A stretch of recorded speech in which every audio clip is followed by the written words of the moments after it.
Because we have now got the person on the broadcast joining us who is the one man who can be the authority to clarify what really is the controversy around the new national emblem that has been unveiled by the Prime Minister just yesterday on top of new Parliament building. Sunil देवरे, आपका बहुत बहुत स्वागत है। Times now से बात करने के लिए आपका बहुत बहुत धन्यवाद।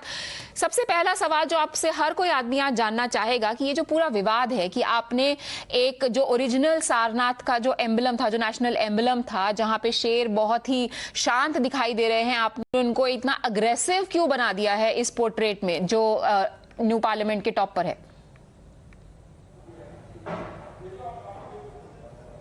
नहीं, पहले मैं तो ये आपको कहना चाहता हूँ कि जो ओरिजिनल एम्बलम है वो नियर अबाउट 3.5 फीट का है प्रोपोर्शन में, और ये जो एम्बलम है 7 मीटर्स हाइट है, ठीक है। और इसका जो फोटो वायरल हो रहा है पीएम के साथ, वो ग्राउंड लेवल एंगल से कैमरा से शूट किया हुआ है।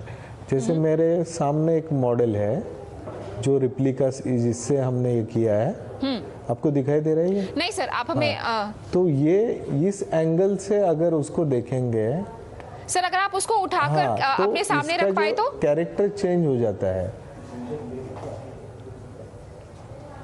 हाँ, दिख रहा है आपको? हाँ जी, हाँ जी। ये एंगल से अगर हम देखेंगे तो उसका कैरेक्टर बदल जाता है, और सेम एंगल से वो फोटो लिया गया है बियॉन्ड, मतलब जो ग्राउंड लेवल से।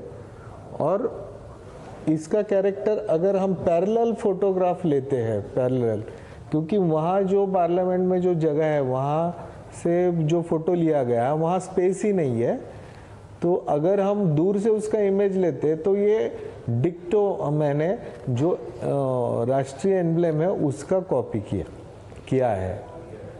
ओके, लेकिन सर आप जो ये कह रहे हैं, बहुत सारे लोग हैं ऐसे पॉलिटिकल, जैसे कि जवाहर सरकार, जो कि ये कह रहे हैं कि आपने इनको अननेसेसरीली अग्रेसिव बना दिया है। नहीं, ये मैं नहीं जानता हूँ। मैं आर्टिस्ट हूँ।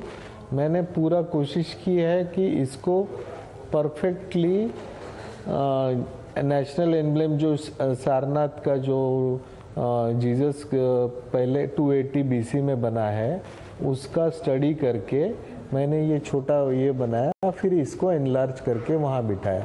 अभी वो कौन से एंगल से कौन कैसे देखता है, किस एंगल से उसका इमेज खींचा जाता है, और कौन सा एक्सप्रेशन ढूंढते ही, इस बारे में मुझे कुछ मैं बता नहीं सकता हूँ लोगों का ये। लेकिन मैंने जो स्कल्पचर किया है वो जो मेथडोलॉजी है हमारी उस तरह से ही किया है, पूरा उसका स्टडी करके किया है, डिटेलिंग में किया है।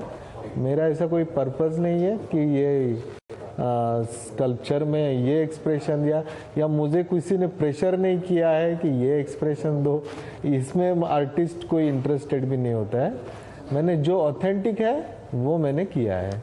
हाँ सर, लेकिन अगर मैं दिखा पाऊँ, ये कुछ लोग ऐसे पिक्चर ट्वीट कर रहे हैं, if I can request my camera person to zoom in on this picture, कि ये जो सारनाथ के सिंबल में जो फोटो है इसमें तो ये ऑलमोस्ट काम कंपोज दिख रहे हैं। आपने ये जो उनके फैंग्स बना दिए हैं, वो लोग कह रहे हैं कि ये बदलाव क्यों लाया गया, इसमें भी फर्क है, वो बोल रहे हैं।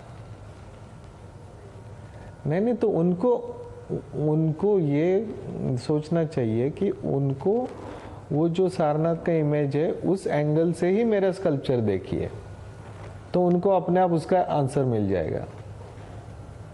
अच्छा, तो वो जो एंगल का फोटो देख रहे हैं वो एंगल में छोटा स्कल्पचर नहीं देख सकते हैं। अच्छा, आपके पास क्या कोई रेफरेंशियल फोटोज हैं जिनको भी आपने इस्तेमाल किया होगा व्हाइल मेकिंग दिस स्कल्पचर? अगर आप हमें वो दिखा पाए तो। ओरिजिनल जो ओरिजिनल सारनाथ का है वही। अच्छा, तो जब आपको सर गवर्नमेंट की तरफ से ये ऑफर आया, उसी का रिप्लिका है, देखिए मेरे सामने जो है ना। हाँ जी,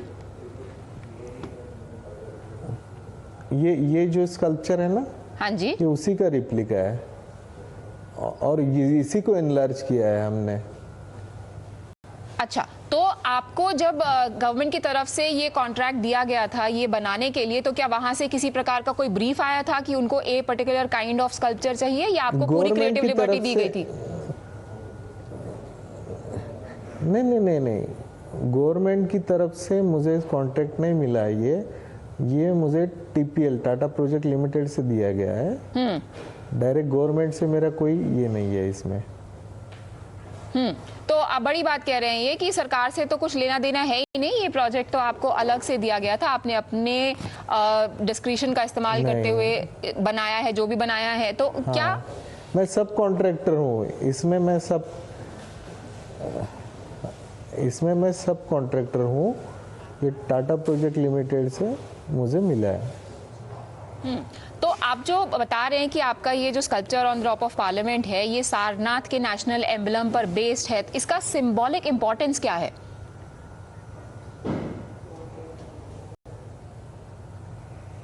इसको क्यों नेशनल एम्बलम की तरह चूज किया गया? है कि ये 4 लॉयन है। 4 लॉयन नहीं, ये इसमें 4 लॉयंस ये दिखाने की कोशिश की है कि चारों दिशाओं में पीस का मैसेज वो अगर लॉयन फैलाता है तो इससे बड़ी बात क्या होगी। तो आपको क्या लगता है कि ये जो मैसेज है इसका कि चारों दिशाओं में पीस, एक्चुअली उसका हाँ जी आप बोलिए। मेरा सवाल ये था कि आपने कहा क्योंकि चारों दिशाओं में मतलब ये अशोक, आप सवाल पूरा कीजिए। आपको नहीं, आप बोलिए।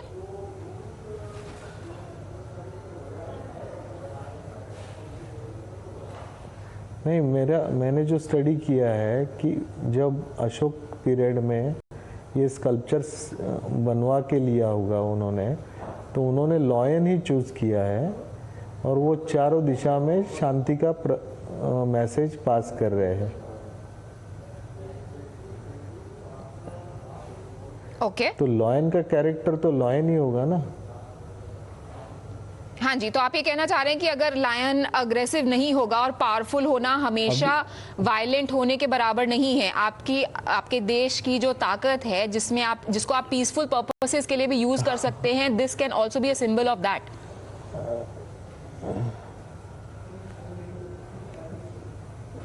ओ हाँ, ऐसा भी कह सकते हैं आप। तो बेसिकली जो लोग कह रहे हैं कि अगर आपका जो पार्लियामेंट के ऊपर जो स्कल्पचर है उनके फैंग्स हैं वो ज्यादा स्नार्लिंग दिख रहा है, वो डिस्प्रोपोर्शनेटली अग्रेसिव है, वो सब उस क्रिटिसिज्म को आप कैसे लेते हैं? आपको क्यों लगता है कि लोग ऐसा बोल रहे हैं? नहीं, देखिए ये आर्ट व्यू से अगर आप देखने की कोशिश करेंगे, क्योंकि एक आर्ट ऐसी चीज़ होती है वो जिस एंगल से देखोगे आप उस एंगल में उसको रिफ्लेक्ट करेगी। इसमें हम अभी मोनालिसा की पेंटिंग ले लीजिए, उसको आप जितना ये से देखोगे उसमें स्माइल दिखेगा, उसमें गुस्सा भी दिखेगा, उसमें डाउट भी दिखेगा। ऐसा थोड़ी है ये आर्ट। हमने यही कोशिश की है कि हमने ऑथेंटिक जो है वो आर्ट सामने रखा है देश के सामने। तो आपने क्या सोचा था कि जब लोग इसको देखेंगे नए पार्लियामेंट बिल्डिंग के टॉप पे, तो उनके मन में क्या भाव आना चाहिए?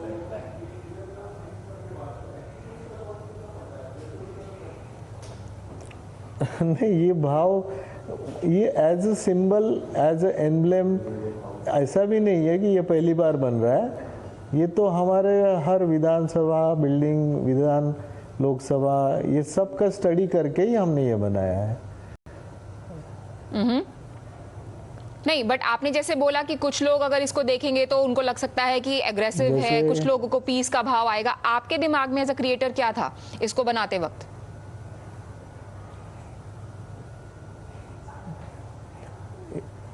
वही जो मेन रिप्लिका में जो हमने स्टडी किया है वही इसमें आ रहा है। आप अच्छी तरह से देखोगे तो वही आपको दिखेगा। ओके, तो ये जो लायंस हैं, every single lion on this emblem, what precisely is the message that it conveys to the people who look at it as their national emblem?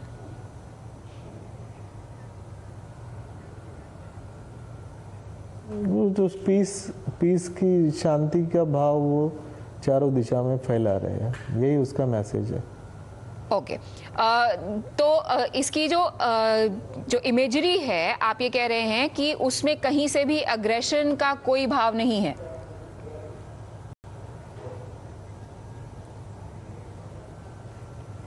नहीं, उसका मैं वही कह रहा हूँ बार बार कि उसका जो एंगल, जो फोटो वायरल हो रहा है, उसका एंगल जो है वो ग्राउंड लेवल से फोटोग्राफ खींचा गया है। वही मैं आपको दिखाने की कोशिश कर रहा हूँ, ये एंगल उसका दिखाया गया है। इसको जूम कीजिए आप, तो ये वायलेंट ही दिखेगा आपको। ओके क्या आपको ऐसा लगता है कि कुछ ऐसा फर्क भी आ सकता है कि कई बार जो हम तस्वीरें देखते हैं वो 2D इमेजेस होती हैं, तो उसको जब आप 3D में क्रिएट करते हैं तो उसमें भी डिफरेंस आ सकता है? हाँ, उसमें भी होता है। 2D और 3D में बहुत फर्क होता है। तो उस वजह से भी इंटरप्रिटेशन में डिफरेंस आ सकता है।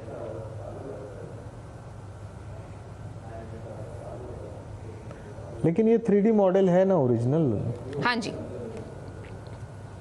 Okay, no, I only said that because a lot of people have tweeted like still pictures of the emblem to highlight the difference between the two and say that this वो is जो compare कर रहे हैं वो 2D से compare कर रहे हैं बहुत।